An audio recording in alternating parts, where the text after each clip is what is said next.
Somewhere right now, a 22-year-old is scrolling the CIA website, thinking it looks like a movie. They have no idea what they're about to start, and neither did he. This is the true cost of becoming a CIA operative. From the moment you click apply to the day you die carrying secrets you can never tell a single soul.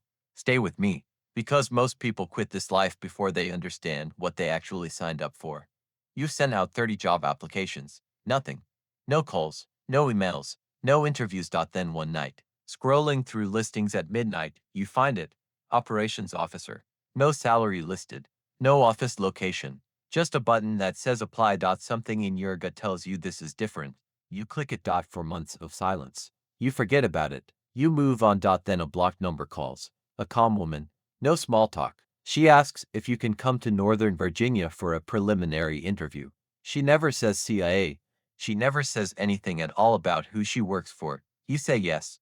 You don't tell anyone where you're going. A windowless room.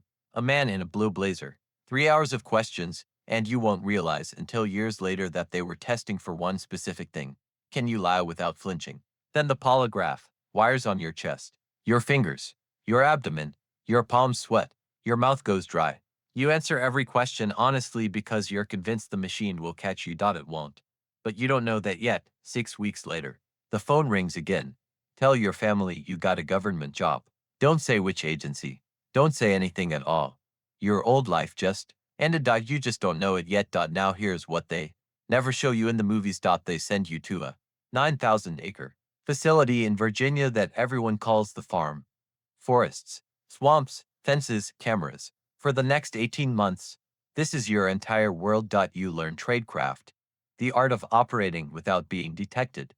You learn to spot the car that's been behind you for turns, to lose a tail by vanishing through 3 stores and into a waiting car, to plant a listening device inside a pen, to leave a message in a hollowed-out brick at exactly 3:15 p.m. and walk away without looking back. You learn disguise, not Hollywood masks, a different posture, a changed gait, because people don't look at faces, they look at patterns. Change the pattern, and you disappear. But the most important thing you learn, the skill that defines your entire career, is recruitment.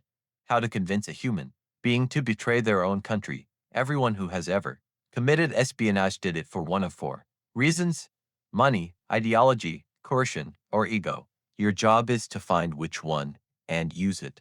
40% of your class won't make it. Not the weakest ones, the ones whose conscience won't bend the way this job requires. You graduate near the top. Stop for a second and think about this. You are 26 years old. You have a government badge and a cover identity and a plane ticket to the Middle East. And you have been trained to manipulate people for a living.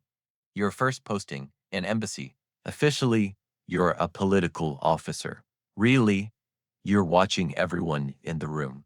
Who drinks too much? Who complains about their salary? Who has a sick child and not enough money? Your first recruitment takes 7 months. A ministry official, smart man, loves his daughter. She needs surgery that costs more than his annual salary. You become his friend.